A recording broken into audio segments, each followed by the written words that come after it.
उत्तराखंडे जल प्रलयः।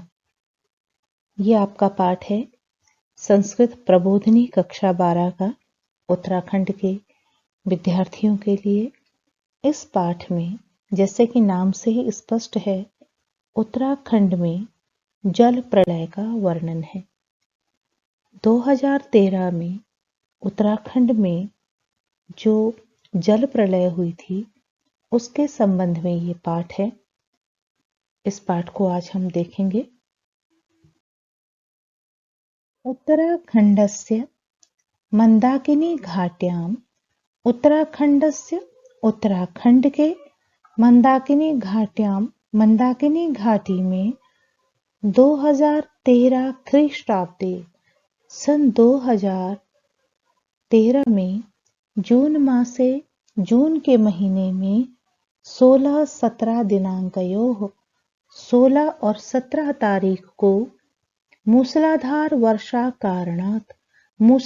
वर्षा के कारण केदारनाथ में निम्न क्षेत्रेषु च और निचले क्षेत्रों में महती क्षति जाता, बहुत अधिक क्षति हुई। वर्षा के कारण जल स्तरे वृद्धि अभवत, जल के स्तर में वृद्धि अभवत, वृद्धि हुई।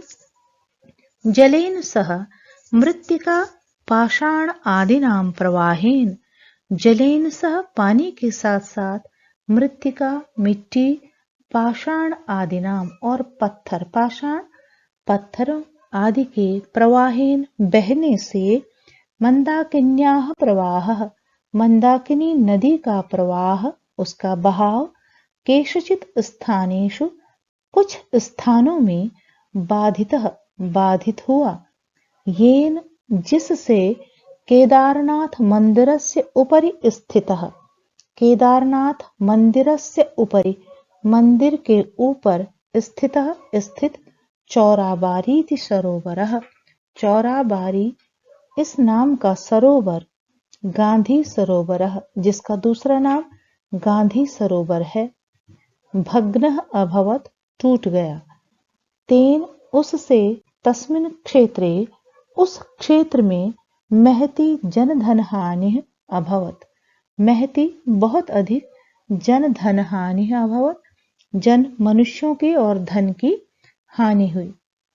सन 2013 में जून के महीने की 16 और 17 तारीख को जो बहुत अधिक मूसलाधार वर्षा हुई, उसके कारण मंदाकिनी नदी का प्रवाह, उसमें जल अत्यधिक बढ़ जाने के कारण जो केदारनाथ मंदिर के ऊपर चौराबारी नाम का एक सरोवर है वो टूट गया, अधिक जल भरने के कारण। और उसके कारण, उस सरोवर के टूटने के कारण उस क्षेत्र में बहुत ज्यादा जनधन हानि हुई, अचानक बाढ़ आ गई। उसका वर्णन इस पाठ में है।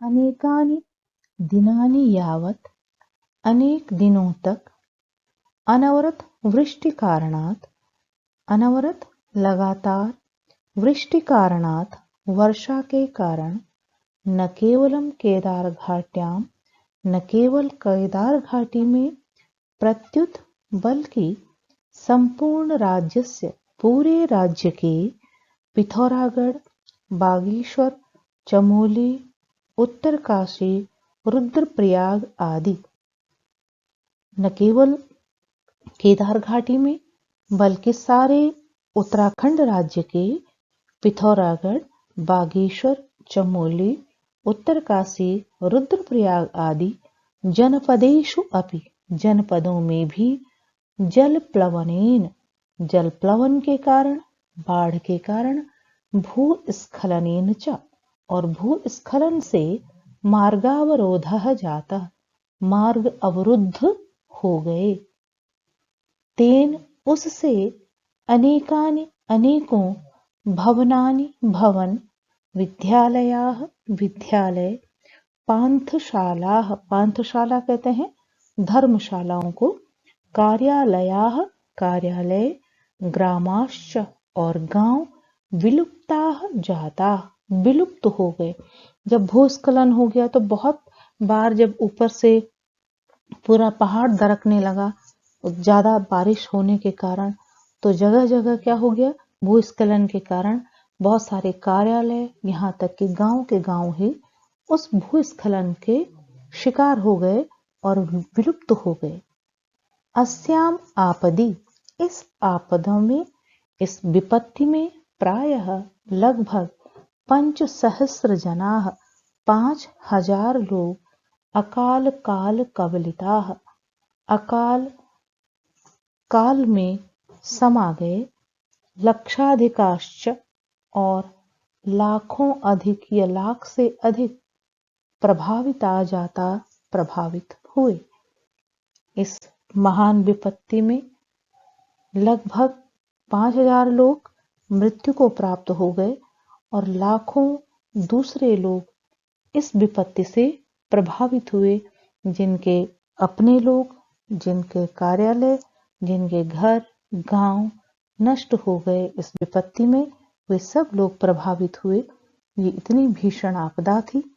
इसके विषय में इस कविता में जो लिखा हुआ है उसको हम देखते हैं। केदार घाटी की इस भीषण आपदा को डॉक्टर निरंजन मिश्र ने अपनी काव्य केदार घाटी विधवा बभूव में अपने शब्दों में उकेरा है। इस जल प्रलय को, इस भीषण आपदा को उन्होंने अभिव्यक्ति दी है। हम इन श्लोकों के द्वारा उस आपदा का अनुमान लगाते हैं, उस आपदा को महसूस करते हैं। श्लोक देखते हैं।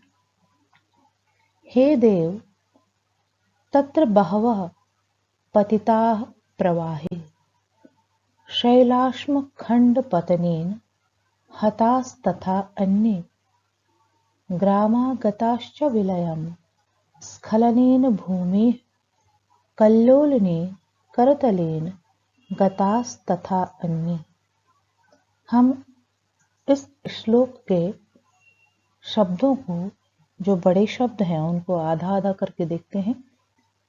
शैलाश्म खंड पतनेन, शैल अश्म, शैल पर्वत, अश्म पत्थर, हतास तथा अन्ये, हताह तथा अन्ये, स विसर्ग में परिणत हो जाएगा।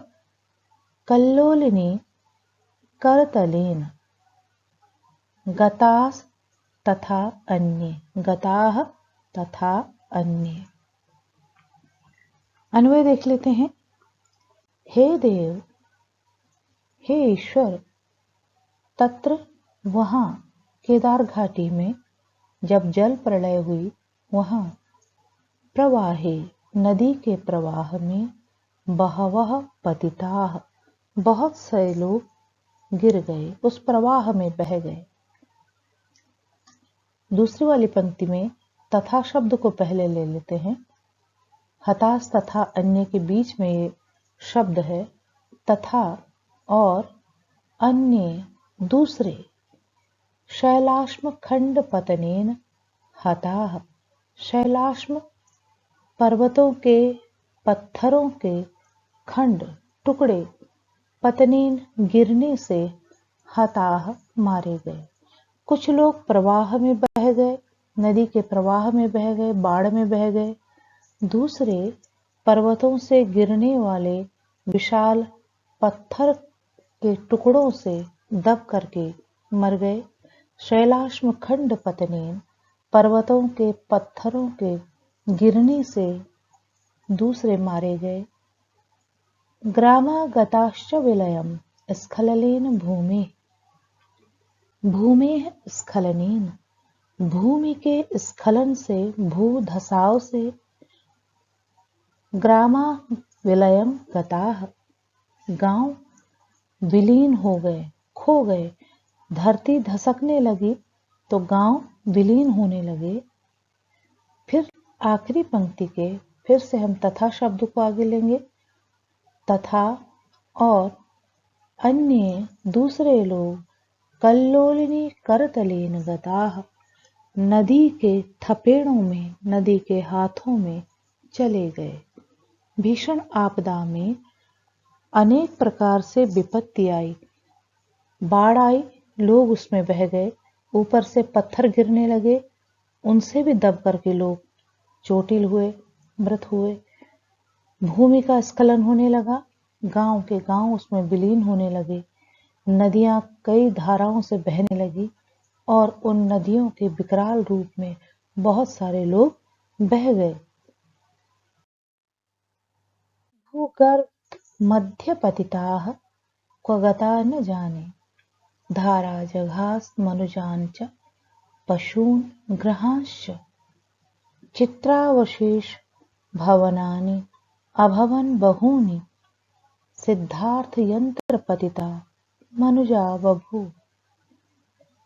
भूमि के गर्त मध्य, भूगर्त मध्य, भूगर्त मध्य भूमि की गहरी खाइयों में पतिता गिर करके लोग को पता न जाने कहाँ चले गए, पता ही नहीं चला। जब बड़ी बड़ी खाइयों में लोग गिरते चले गए तो पता ही नहीं चला कि वे कहाँ गए। धारा जघास, नदी की धारा ने जघास निगल लिया, जघास निगल लेना, मनुजान मनुष्यों को, पशुओं को, ग्रहांश और घरों को भी। नदी की विकराल धारा ने मनुष्य हो, पशु हो, घर हो, सबको निगल लिया। चित्रावशेष भवनानि अभवन बहूनि, अलग अलग करके देखते हैं। चित्र अवशेष भवनानि अभवन बहूनि, भवनानि में के बाद जो ये या दिखाई दे रहा है ये ई में परिवर्तित होगा और अ में परिवर्तित होगा। भवनानि अलग हो जाएगा और अ अलग हो जाएगा, भवनानि अभवन। बहूनि बहुत सारे, अब हम भवनानि शब्द को पहले लेंगे। भवनानि, बहूनि भवनानि, बहुत सारे भवन, चित्र अवशेष अभवन, केवल चित्रों में ही अवशेष हो गए, केवल उनका चित्र मात्र रह गया, लोगों का केवल घरों के फोटो मात्र रह गए, बाकी घर वहां पर से विलीन हो गए। मनुष्य बड़ा बेबस हो गया उस स्थिति में। उस स्थिति के लिए लिखा हुआ है सिद्धार्थ यंत्र पतिता मनुजा बभूव। मनुष्य कैसे हो गए? सिद्धार्थ यंत्र पतिता बभूव। सिद्धार्थ यंत्र माने कोलू में, जैसे कोलू में फंस गए हों ऐसे हो गए। कोलू क्या होता है? जिसमें सरसों के बीज डालते हैं और तेल निकल जाता है। तो एक स्थिति, इतनी बुरी स्थिति वहां पर देखी गई कि जैसे मनुष्य को ही सरसों के बीज की जगह मानो मनुष्य ही उस कोलू में फंस गया हो, असहाय हो गया हो, उसका सब कुछ खोने लगा। तो इस तरह से हम इसको फिर से देख लेते हैं कि जो लोग भूगर्भ के मध्य चले गए यानी खाइयों में गिर गए, न जाने कहाँ गए, उनका पता नहीं चला। धाराओं ने मनुष्य को, पशु को और घरों को निगल दिया। बहुत से घर केवल चित्रों में ही शेष रह गए। मनुष्य इतना बेबस हो गया जैसे वो स्वयं कोलू में चला गया हो। दैवं विहाय न हि तत्र सहाय को अन्यः, आकाश एव शरणं किल जीवितानां, तत्रापि दुष्ट जलदो न जहाति मार्गम, हा हंत जीवनमिदं मरणात् वरम। अर्थ देखते हैं। दैवम विहाय, कोई किसी की सहायता के लिए था ही नहीं। सभी वहां पर उन स्थितियों में बुरी तरह फंसे हुए थे, तो ईश्वर को छोड़ करके, एक भगवान ही शरण थे, तो ईश्वर को ही पुकारा जा रहा था। दैवम विहाय, ईश्वर को छोड़ करके, नहीं तत्र सहायको अन्यः, नहीं तत्र, तत्र माने वहां, सहायको अन्य न, दूसरा कोई सहायक नहीं था। ईश्वर को छोड़कर वहां कोई दूसरा सहायक नहीं था। आकाश एव शरणम किल जीवितानाम, जीवितानाम जीवित मनुष्यों के लिए आकाश एव शरणम, आकाश ही एकमात्र शरण था। अब आकाश अर्थात यहाँ पर कई अर्थ लिए जा सकते हैं। कि जो जीवित मनुष्य हैं उनके लिए आकाश ही एकमात्र शरण था, क्योंकि धरती तो रहने लायक उनके लिए थी ही नहीं। धरती तो सारी की सारी नदियों के द्वारा प्रलय की स्थिति ला दी गई थी। तो आकाश ही एकमात्र शरण था कि भगवान ही उनकी सहायता करें, तभी जाकर के वे जीवित रह सकते हैं। दूसरा ये भी है कि लोग धरती पर आई हुई इस बाढ़ को देखकर और ऊंचाइयों की तरफ बढ़ते चले गए और पहाड़ों पर चढ़ते चले गए, शायद वहां जाकर के उनके प्राण बच सकें, इस उम्मीद में वो पहाड़ों पर चले गए। आप लोगों ने सुना होगा कि उसके बाद भी बहुत बार में भी जब हेलीकॉप्टर वगैरह के द्वारा ये देखा जा रहा था कि लोग कहाँ कहाँ फंसे हुए हैं, तो बहुत सारे मृत शरीर हमको ऊंची पर्वत घाटियों पर भी मिले हैं, जहां पर कि कोई सोच नहीं सकता था कि वहां पर भी मनुष्य चला गया होगा। तो जीवन को बचाने के लिए लोगों ने अपने अथक प्रयास किए हैं उस समय। तो क्या स्थिति रही होगी? तो आकाश ही एकमात्र जीवितों के लिए शरण था। तत्रापि वहां भी, तत्र अपि वहां भी, दुष्ट जलदो दुष्ट बादलों ने न जहाति मार्गम, मार्गम न जहाति, मार्ग नहीं छोड़ा। वे लगातार बरसते रहे, लगातार बारिश होती रही, जहां भी मनुष्य जाते रहे लगातार वर्षा होती रही।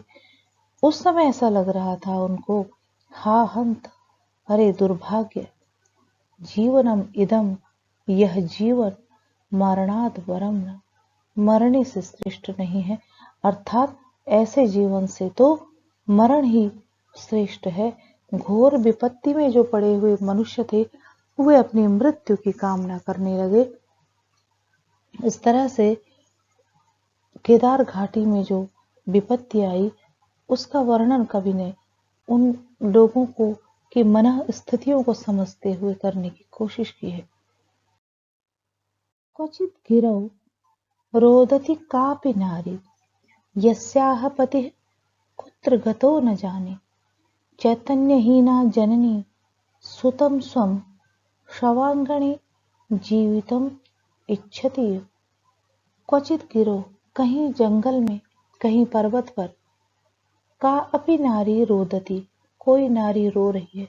इतनी बुरी स्थिति वहां पर लोगों की है, कोई कहीं रो रहा है, कोई कहीं परेशान है। तो क्वचित गिरो, कहीं पर्वत पर, का अपि नारी, कोई नारी रो रही है, रोदती रो रही है, यस्याह पति, जिसका पति, कुत्र गतो, कहाँ चला गया, न जाने, वो नहीं जानती कि उसका पति उस आपत्ति में, उस विपत्ति में कहाँ खो गया। चैतन्यहीना जननी सुतम स्व, चैतन्यहीना जननी, एक माँ, एक जननी, एक माँ जो अपनी चेतना को, अपने होश को खो चुकी है, चैतन्यहीन हो चुकी है। स्वम सुतम, अपने बेटे को, शवांगणे, उन लाशों के ढेर में, जीवितम इच्छति, जीवित चाहती है। वो चाहती है कि इन लाशों के ढेर में से उसका बच्चा, उसका जो बेटा जिसे वो ढूंढ रही है वो जीवित आ जाए। क्या काश कि उसको उसका बच्चा जीवित मिल जाए। तो इस तरह से हर किसी पर भीषण विपत्ति आई हुई है। शैलाश्म खंडैः दलिता कियन्तः, नदी प्रवाहे पतिताः कियन्तः, गिरौ वने सन्ति जना कियन्तः, कुर्वन्ति लेखां गगने भ्रमन्तः। इस विपत्ति में सरकार की तरफ से पूरी तरह से कोशिशें की जा रही थी कि लोगों का पता लगाया जाए, उनको बचाया जाए। गणना की जा रही थी कि कितने लोग कहाँ कहाँ फंसे हुए हैं, कहाँ चले गए हैं। तो उसका अंदाजा लगाया जा रहा था, लोगों को बचाने की कोशिश की जा रही थी। आसमान में जो हवाई जहाज हैं, सेना के जो हवाई जहाज हैं, वो लगातार देख रहे थे कि कहीं कोई फंसा हुआ तो नहीं है। तो उसका वर्णन यहाँ पर किया गया है। शैलाश्म खंडै दलिता कियंता, कियंतः कितने लोग, शैलाश्म खंडै पर्वतों के पत्थरों के टुकड़ों से, दलिता दब करके कितने लोग मर गए। नदी प्रवाहे, नदी के प्रवाह में, पतिता कियंता, कितने लोग नदी के प्रवाह में दबे हैं, नदी के प्रवाह में बहे हैं। गिरौ बने संति जना की अंता। और कितने लोग ऐसे हैं जो अभी भी गिरौ पर्वतों पर और जंगलों में अभी भी कितने लोग जीवित हैं। कुर्वन्त लेखाम, इस लेखा को कर रहे हैं, इस गणना को कर रहे हैं। गगने भ्रमंता, गगन में आसमान में घूमते हुए जो खोजी दल हैं वे लगातार इस बात की गणना कर रहे हैं कि पर्वतों से जो पत्थरों के टुकड़े ऊपर से नीचे गिरे हैं तो उन पत्थरों के टुकड़ों से कितने लोग दब गए, कितने लोग नदी के प्रवाह में बहे होंगे, कितने अभी भी जंगलों में और वनों में जीवित हैं। इस तरह का लेखा जोखा तमाम किया जा रहा है। लोगों को बचाने की कोशिश की जा रही है, गणना की जा रही है। आपदा में जो लोग मारे गए वो तो एक बड़ी त्रासदी है ही, लेकिन जो लोग वहां जीवित भी थे उनकी भी विपत्तियां कम नहीं थी। उसी का वर्णन यहाँ पर है। मार्गावरोधेन जनाः स्वगेहे नियंत्रिताः सन्ति विधेह विलासात्। ईश्वर की लीला विधेह विलासात्, ईश्वर की लीला से, ईश्वर के ऐसे खेल से मार्गावरोधेन, रास्ते बंद हो गए हैं। आपको यहाँ पर चित्र दिखाई दे रहा होगा, रास्तों के बुरे हाल थे, सब टूट चुकी थी सड़कें। तो मार्ग अवरोधेन, मार्ग अवरुद्ध हो गए, रास्ते टूट गए। जनाह, लोग, जो जीवित लोग हैं, स्वगेहे, अपने अपने घरों में, नियंत्रिता संति, नियंत्रित हो गए, बंदी बन गए, अपने ही घरों के भीतर रहने को मजबूर हो गए। और घर भी कैसे? न पेयम, पानी ही नहीं, पीने के लिए कुछ है ही नहीं। न ग्रहम, घर भी नहीं रहे, क्योंकि बहुत सारे घर जैसे कि कहा गया है कि भूस्खलन में क्या हो गए? खराब हो गए, दब गए, टूट गए। न वस्त्रम, वस्त्र है ही नहीं, बह गए। तमाम इतनी जगह बाढ़ आई कि सब कुछ बहने के लिए चला गया, सब कुछ बह गया। न दूरभाषस्य विलासिता भी, और दूरभाष की भी विलासिता वहां पर उन घरों में नहीं रही। जो लोग जीवित रहे, जो लोग घरों में रहे, वो लोग भी असुविधाओं में हैं, बहुत ऐसी स्थिति में है कि उनके लिए खाने के लिए नहीं है, उनके पीने के लिए नहीं, उनके पास उस भीषण ठंड से बचने के लिए वस्त्र पर्याप्त नहीं है। विधेय की जो विलासिता है, जो ईश्वर की जो ये लीला है, इसके कारण सब कुछ ध्वस्त हो गया है। अगर वो अपनी सूचना दूसरों को देते भी हैं तो किस तरह से दें, क्योंकि दूरभाष तक वहां पर काम नहीं कर रहा है, सब कुछ उजड़ चुका है। तो उसी का वर्णन इस वाले श्लोक में है कि लोग अपने घरों में, जनाः, लोग, स्वगेहे, अपने अपने घरों में, मार्ग अवरोधेन, मार्ग के अवरुद्ध होने से, नियंत्रिता संति, नियंत्रित हो गए हैं, बंदी हो गए हैं। न वहां पेय पदार्थ हैं, न घर ही रहा, न वस्त्र ही रहे, और अपनी सूचना देने के लिए दूरभाष की विलासिता भी उनके पास नहीं रही, दूरभाष की सुविधा भी उनके पास नहीं रही। विपत्ति में बहुत सारे लोगों ने अपने लोगों को खोया, अपने प्रियजनों को अपने सामने ही मृत्यु के मुख में जाते हुए देखा। जो लोग बच गए इस आपदा में, उनके विषय में यहाँ पर लिखा हुआ है, मृत्यो मुखात, मृत्यु के मुख से ये बहिरागता, जो बाहर आ गए, बहिरागता, बाहर आ गए, जो मृत्यु के मुख से बाहर आ गए, जो बच गए, ते, वे लोग, कथम वियुक्ता निज बांधवेव, कथम, कैसे, क्यों, निज बांधवेभ्यः, अपने बंधुओं से, अपने मित्रों से, अपने परिवार से, कथम वियुक्ता, क्यों बिछुड़ गए, कैसे बिछुड़ गए, क्या अपराध था उनका कि जिनको अपने ही सामने, अपनी आंखों के सामने उस भीषण विपत्ति में अपने लोगों को बहते हुए, मरते हुए देखना पड़ा। तो क्या अपराध था उनका? जानाति कश्चिन, कोई नहीं जानता, जानाति, जानता है, कश्चिन न, कोई नहीं जानता, कोई नहीं जानता कि उनका क्या अपराध था जिसके कारण उनको ये वियोग सहना पड़ रहा है। वियोग वज्रात ये वंचिता थे, ये जो लोग वंचिता, वियोग वज्रात वंचिता, जो वियोग के वज्र से वंचित है, यानी जिनको किसी अपने से नहीं बिछुड़ना पड़ा, ते नन पुण्य भाजा, वे निश्चय ही पुण्यशाली लोग हैं। यानी जो लोग मृत्यु से बच तो गए, बाहर आ गए, स्वयं बच गए, लेकिन जिनके अपने उनकी आंखों के सामने मृत्यु को प्राप्त हो गए, अपने बंधु बांधवों से जिन्हें बिछुड़ना पड़ा, अपने परिवार से जिन्हें बिछुड़ना पड़ा, वे नहीं जानते कि उनका क्या अपराध था जिसके कारण उन्हें ये वज्रापात सहना पड़ा। कवि कहते हैं कि जो इस वियोग के वज्र से वंचित है, यानी जिनके अपना कोई भी नुकसान नहीं हुआ, या जिनके सभी बंधु बांधव परिवार सहित सब कुशल रहे, ननु पुण्य भाजः, वे निश्चय ही पुण्यशाली लोग हैं। एक बार फिर से हम इसके अर्थ को देख लेते हैं।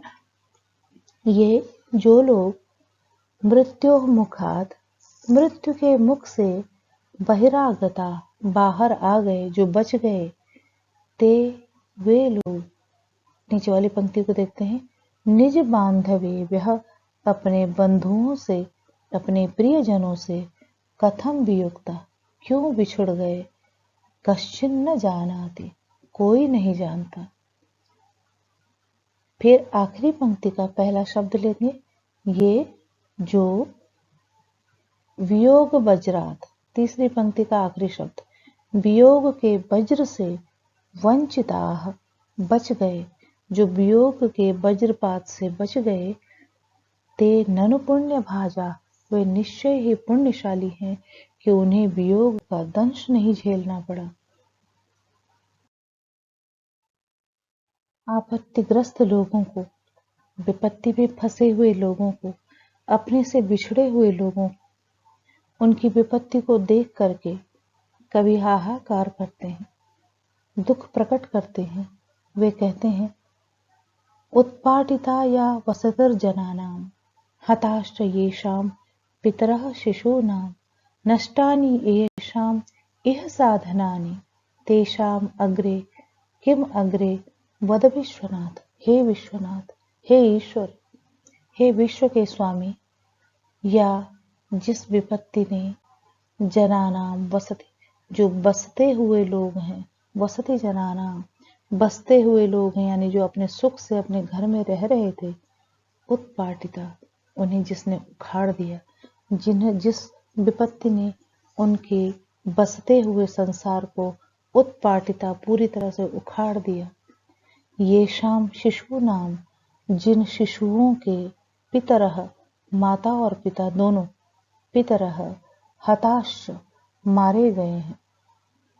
ये शाम, तीसरी पंक्ति, ये शाम, जिनके, यह साधनानि, इस संसार के, इस जीवन को जीने के, यह माने होता है ये लोग, इस लोक के सभी साधन, साधनानि, सभी साधन, जीने के सभी साधन, नष्टानि, नष्ट हो चुके हैं। तेषाम किम अग्रे, उनका आगे क्या होगा। हे विश्वनाथ, वद, बोलिए, आप कहिए कि जो जिस विपत्ति ने बसते हुए लोगों को उखाड़ दिया, जिन शिशुओं के माता पिता छीन लिए गए, जिन लोगों के इस संसार के लौकिक जीवन के साधन नष्ट हो गए हैं, हे विश्वनाथ, बोलो कि वे आगे कैसे जिएंगे, उनका आगे क्या होगा। पाठ के बाद अब संपूर्ण पाठ पर आधारित प्रश्नों को लेते हैं। एक पदेन उत्तरत का मतलब है आपने उत्तर में कोशिश करेंगे कि एक ही शब्द आप उत्तर में दें। कोई प्रश्न ऐसे भी हैं जिनके एक दो शब्द से ज्यादा हैं, तो प्रश्न के हिसाब से हम उत्तर देंगे।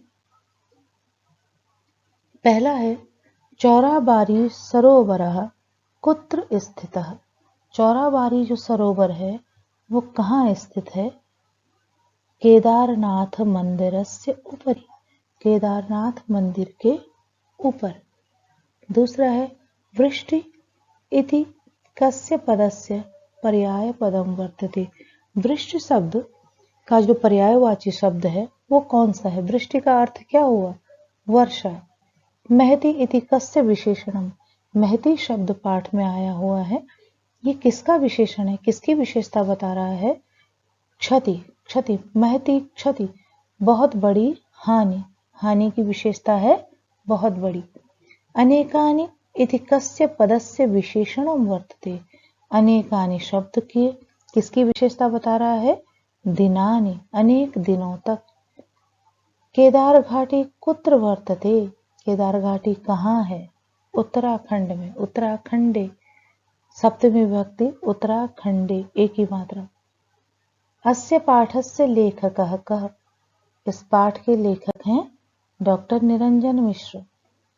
एते श्लोकाः, ये श्लोक कस्मात् ग्रंथात् उद्धृताः सन्ति, किस ग्रंथ से उद्धृत है? तो किस ग्रंथ से है?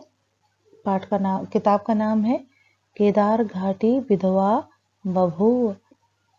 कस्य पतनेन अन्य जना हता, किसके गिरने से अन्य लोग मारे गए? शैलाश्म खंड पतनेन, शैल के अश्म टुकड़े गिरने से। दूसरा प्रश्न, पूरे वाक्यों से उत्तर देना है। पहला प्रश्न है, जल प्रलय किम किम बभूव, जल प्रलय में क्या क्या हुआ? बहुत सारी चीजें इसमें लिख सकते हैं, लेकिन बहुत छोटा लिखें तो ज्यादा ठीक है, कम गलतियां होती हैं। इसमें मैंने वही करने की कोशिश की है। किम किम, देखिए इस शब्द के बदले हमने क्या लिखा है? महती जनधन हानि, बहुत बड़ी जन और धन की हानि। तो इसमें सारी चीजें सिमट गई हैं। जन धन की हानि बहुत हुई है, तो हमने जल प्रलय भी वैसे ही रहने दिया है, बभुआ भी, और किम किम की जगह पर हमने लिखा है महती जनधन हानि, जल प्रलय में बहुत बड़ी जन धन की हानि हुई। दूसरा प्रश्न है, मार्गावरोधे सति जनाः किम चिंतयन्ति स्म, जब रास्ते रुक गए, मार्ग अवरुद्ध हो गए, तो लोग क्या सोच रहे हैं? उसको हमने लिखने की कोशिश की है। मार्गावरोधे सति जना चिंतयन्ति स्म, इतना तो आप प्रश्न से ही उतार लेंगे। प्रश्न सूचक जो किम शब्द है वो कभी आप उत्तर में नहीं उतारेंगे, यानी प्रश्न सूचक जो भी शब्द होते हैं आप उत्तर में उनका प्रयोग नहीं करेंगे। तो यहाँ पर हमने ये प्रश्न सूचक किम शब्द है इसको हटा दिया है, बाकी प्रश्न वैसे का वैसे ही हमने उतार दिया है। आपने सिर्फ इतना याद करना है, यत, यत माने होता है कि, ऐसा कहा गया है कि, तो ये छोटा की होता है, वो संस्कृत में यत के नाम से होता है। यत माने छोटा की। तो लोग सोचते हैं कि वयम विधेह विलासात, कि हम विधि के विलास से नियंत्रिता स्म, घरों में बंदी हो गए हैं, नियंत्रित हो गए हैं। अगला देखें, कवि पुण्य भाजः कान वदति, कवि पुण्यशाली किनको कहता है? किनको कहा है कवि ने कि वे पुण्यशाली हैं? कवि पुण्य भाजः तान वदति, तान किनको कहता है? तान उनको कहता है। तो इतना आपने प्रश्न से ही ले लिया है, कान की जगह आपने तान लिख दिया है। आपका उत्तर है ये वियोग दुखेन वंचिता सन्ति, जो वियोग के दुख से बचे हुए हैं उन लोगों को कवि ने क्या कहा है? पुण्यशाली कहा है। चैतन्यहीना जननी किम करोति, जो माँ अपना होश खो चुकी है वो क्या करती है? चैतन्यहीना जननी, क्या किया था उसने?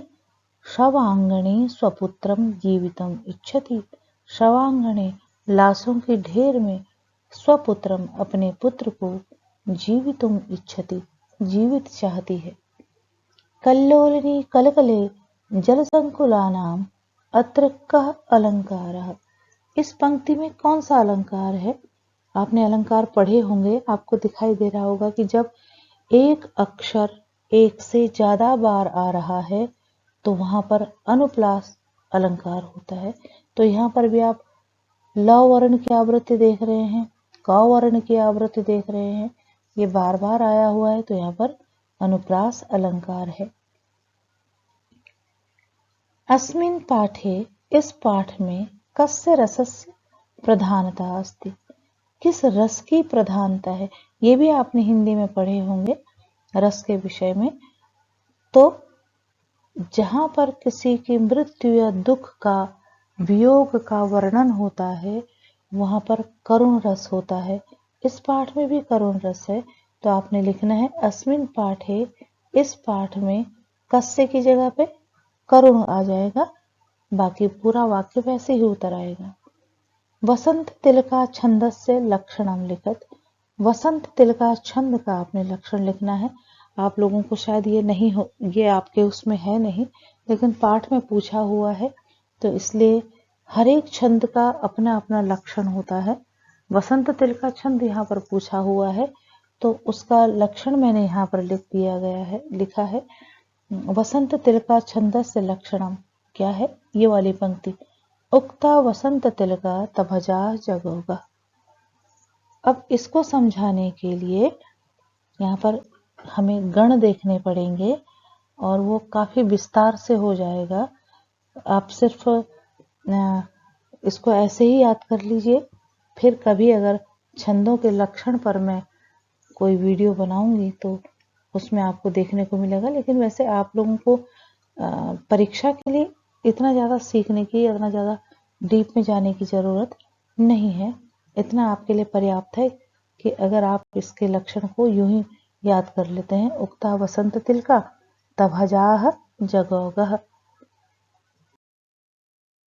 तीसरे प्रश्न में मैंने ब्रैकेट वाले शब्दों को नहीं लिखा है, सीधे उत्तर को ही लिख दिया है।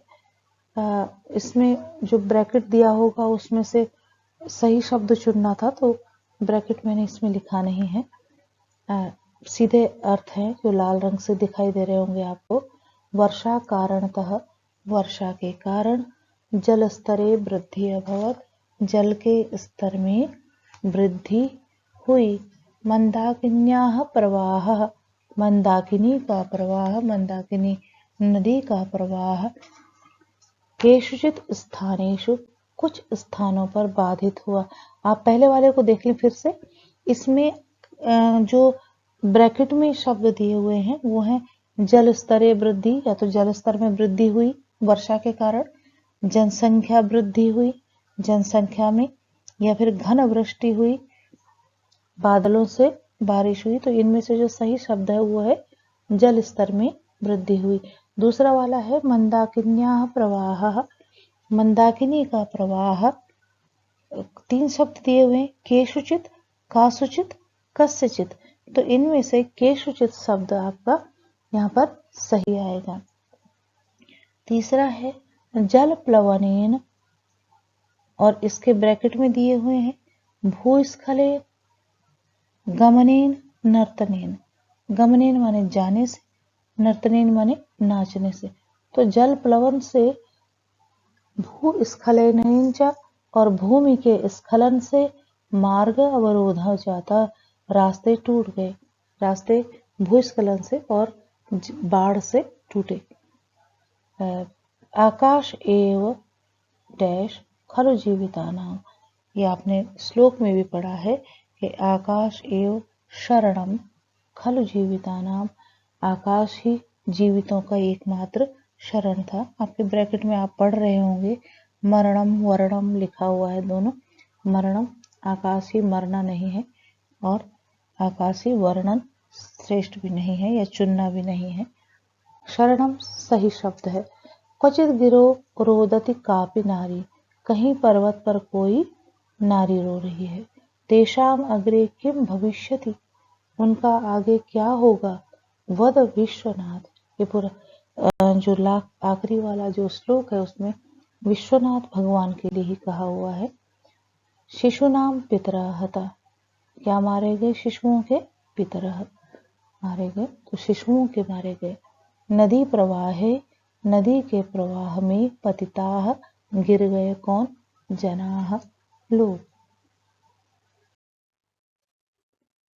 सही और गलत को देखना है। निशान मैंने लगाए हुए हैं, मैं अर्थ सहित आपको बता देती हूँ कि किस पर गलत का और सही का निशान क्यों लगाया गया है। पंचशत जनाः अकाल काल कवलिताः जाता। पंचशत 500 लोग, 500 लोग नहीं मरे, हजारों लोग उसमें मरे हैं, तो ये गलत है। चौराबारी सरोवर भगना, चौराबारी जो सरोवर था वो टूट गया, ये सही है। अनेकानि दिनानि यावत, अनेक दिनों तक वर्षा न अभवत, वर्षा नहीं हुई। ध्यान दीजिए, इसमें कई बार आप जल्दी से पढ़ेंगे तो इसको सही निशान लगा सकते हैं, लेकिन ये गलत है क्योंकि यहाँ पर न आया हुआ है।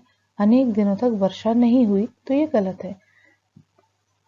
तत्र वने जनाः बुभुक्षिताः आसन्, वहां जंगलों में लोग भूखे थे, ये सही है। केदारनाथ मंदिरम सुरक्षितम अस्ति, ये सभी को पता है कि केदारनाथ मंदिर सुरक्षित है। ये तत्र मृता, जो वे मारे गए, ते पुण्य भाजा, वे पुण्यशाली हैं, ये गलत है। मृत्यु कभी भी पुण्यशाली नहीं होती। या आपदा कारणम भूस्खलनम नास्ति, विपत्ति का कारण क्या भूस्खलन नहीं था? हमने पढ़ा है इस पाठ में कि भूस्खलन जब हुआ तो गांव के गांव विलीन हो गए।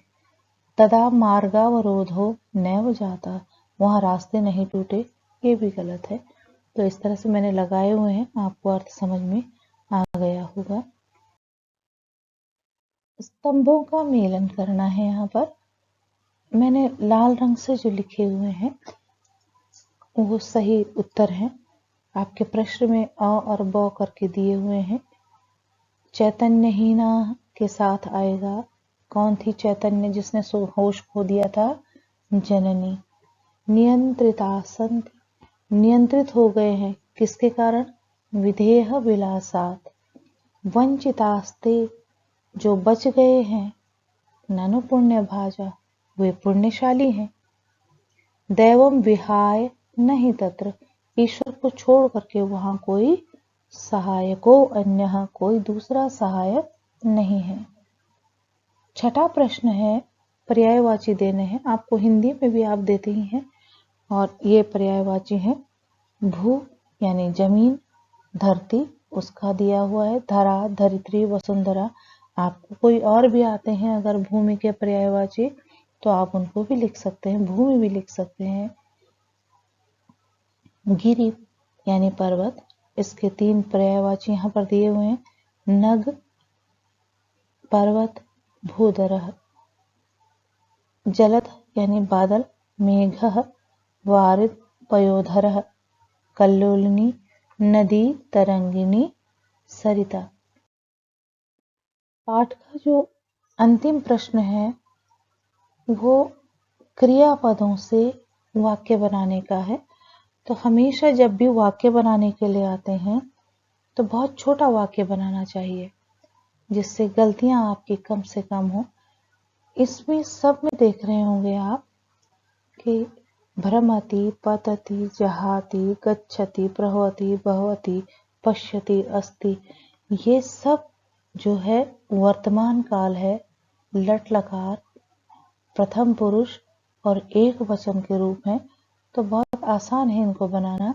भ्रमति घूमता है, आप किसी का नाम भी लिख सकते हैं। रामः भ्रमति, राम घूमता है। राधा भ्रमति, राधा घूमती है। सह भ्रमति, मैंने यहाँ पर लिखा हुआ है, वह घूमता है। और अगर आप इसको स्त्रीलिंग में बनाना चाहते हैं तो सा भ्रमति, सा पे बड़ी आ की मात्रा लग जाएगी, सा भ्रमति, वह घूमती है। ऐसे ही दूसरा है पतति, गिरता है। तो इसके लिए आपको कैसा भी बना सकते हैं आप। मैंने यहाँ पर बनाया हुआ मोहना वृक्षात पतति, मोहन वृक्ष से गिरता है। आप पत्ते का भी बना सकते हैं। पत्रम वृक्षात पतति, पत्ता पेड़ से गिरता है। जहाति छोड़ना। रामः राम क्रोधम न जहाति, राम क्रोध नहीं छोड़ता है। ठीक है, आगे देखा है। गच्छति आप कैसे भी बना सकते हैं। स उद्यानम गच्छति, सह विद्यालयम गच्छति, रामः विद्यालयं गच्छति, सः गृहं गच्छति। प्रवहति, नदी प्रवहति, बहती है।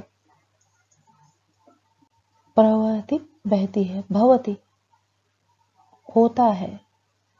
अत्र मेलापकः भवति, यहाँ मेला होता है। पश्यति देखता है या देखती है, राधा चित्रम पश्यति। अस्ति सः मम मित्रम अस्ति, वह मेरा मित्र है। इदं मम पुस्तकम अस्ति, ये मेरी पुस्तक है। तो आप छोटा से छोटा इदं फलम अस्ति, ये भी सरल वाक्य है, तो आप जो है उसको बना लेंगे। इति शुभम, शुभकामनाएं।